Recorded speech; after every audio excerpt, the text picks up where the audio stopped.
How long has it actually been since you've seen the film? God, I don't think I've seen it in its entirety since I first saw the first cut of it with Keith Moon the week before he died.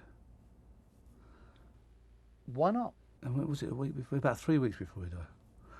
I'm not interested. I mean, it's done. That's past, done, gone. I don't see it again. What do I want to see it again for? I hate watching me. So, no, that was it. And he was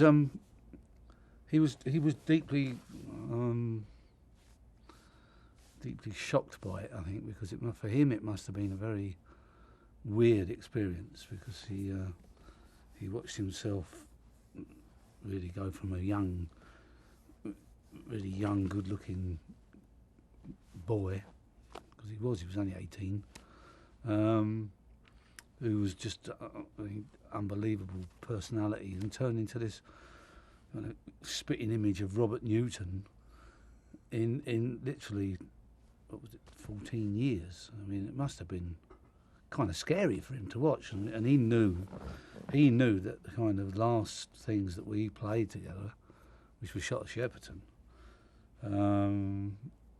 we had to have bought one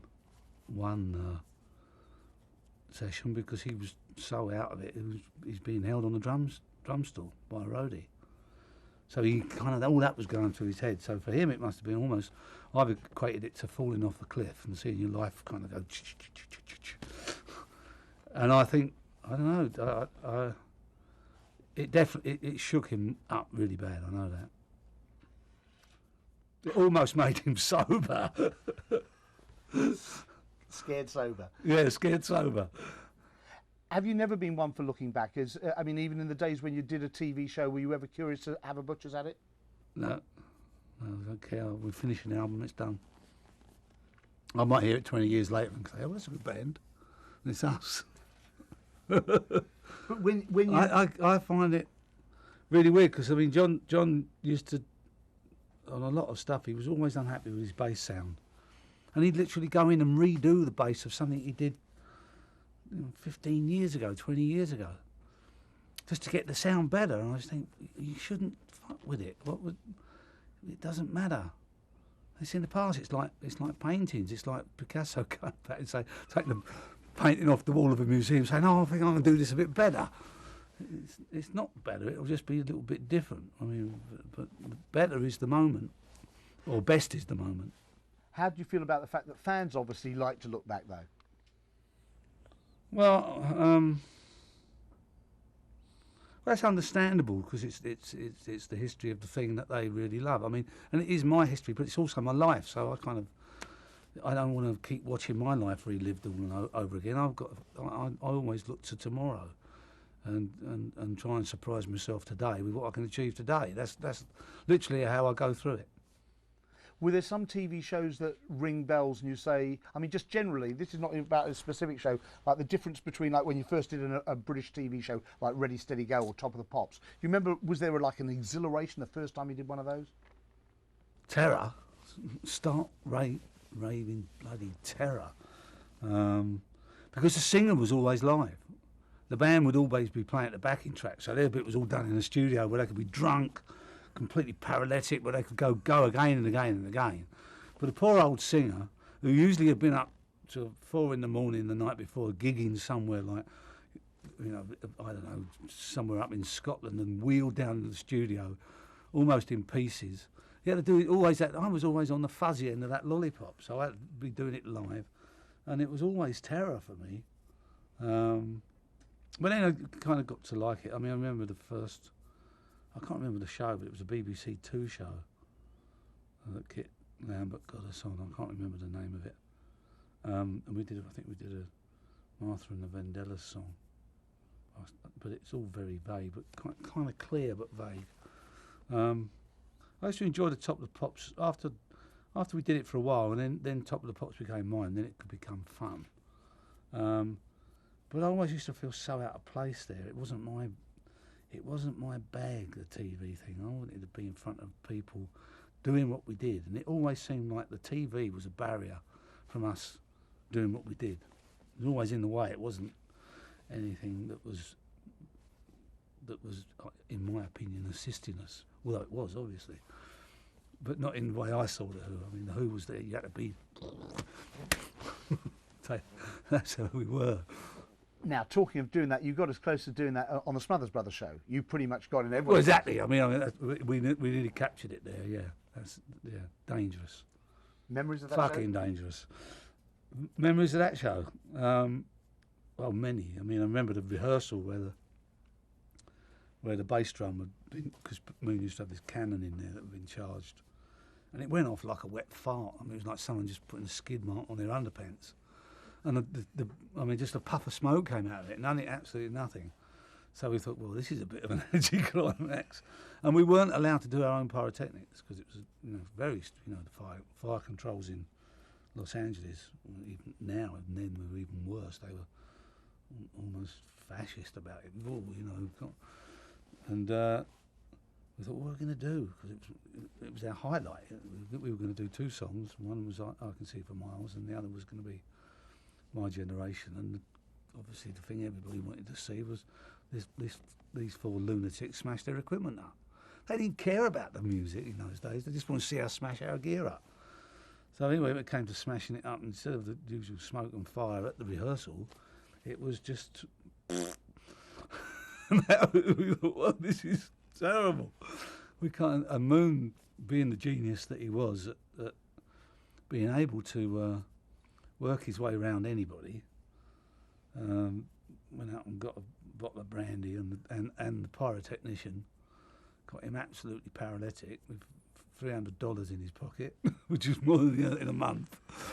And he overcharged the thing by about 4 times, I think, and it became a lethal weapon. I mean, when it went off, because we were just thought it was going to be like it was in rehearsal. When it went off, it was like a bomb. And if you look at the video, and well, you obviously have because you've done it, and you look at it frame by frame by frame, it's such a big explosion that Pete's hair is actually a light. And when you see him, he's patting his hair, because his hair at the back of his head was a light.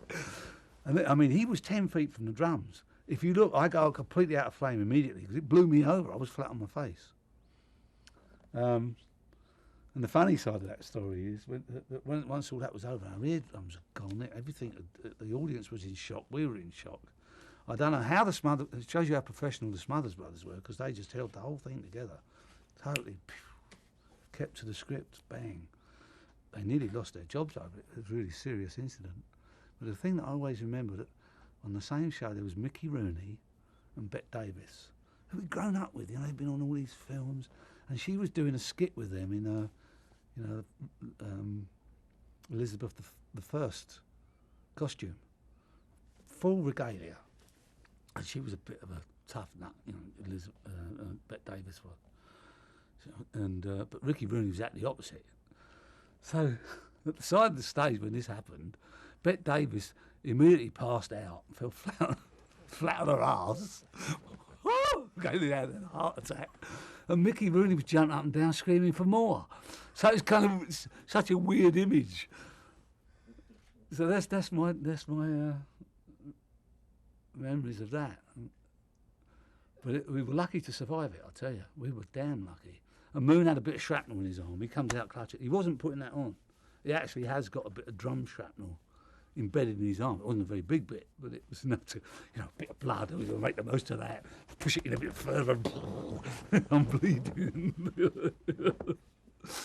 And Pete attributes that hearing stuff for starting at that explosion. Well, it was huge. I mean, it was huge. It was huge. And I mean, that's the nearest I've been. I would probably say it's almost as big as it's probably as big as a hand grenade. But obviously it didn't have the shrapnel, so we were lucky. But the explosion itself was, because you watch me, and I used to stand at least 12, 13 feet from Mooney's drums. If you look at the perspective, and I just go. I know I'm a lightweight, but I don't get off my feet that easy, I'll tell you. How did you feel about those early promotional films that Kit and Chris were very keen to do? Like, of course, one for Happy Jack, where you were acting out. Those were the birth of music video. Yeah, they were good fun. They were good fun. It was something to do in our only day off. Uh, Keith and Pete used to enjoy them a lot more than I did. Again, I felt out of place, completely out of place, uncomfortable, out of place. I just wanted to be honest in a band on stage playing music. It was what it was all about to me. I never ever saw the big picture. I suppose I was a stupid singer. But you had a great sense of humour, and the humour came through in those ones, especially the one, I think it was the one for Call Me Lightning, where Keith comes out as a robot. And Oh yeah, that was all stupid ideas. How could you not have a great sense of humour when you're in a band with Townsend and Moon and Entwistle, the darkest humour on the planet? Until he decided to, with such bad timing, to leave us. Rotten fucker. I'll pay you back when I get up there or down there, John, wherever you are. When the film came out, of course, it'd been a legendary performance that no one had ever seen. The Rock and Roll Circus, the Stones had shelved it. Had you even seen the performance at the time of shooting it in '68?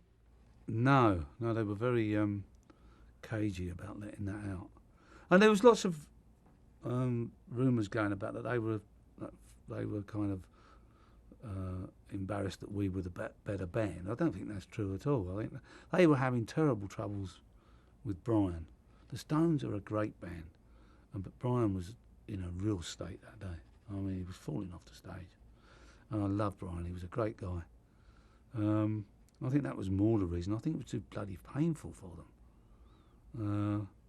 But that was good. It was good to do that. It was really, what was really great about it. We actually got the chance to play the mini opera in its entirety, and have it filmed. And it was Lindsay Hogg did it. And I mean, he again he did it for film. And it looks like it, and it's very fast, snappy. But it still captures the essence of what the band is. It's not. We're starting to mould into what we became. You can see the soul being, the cake being found for the cherry.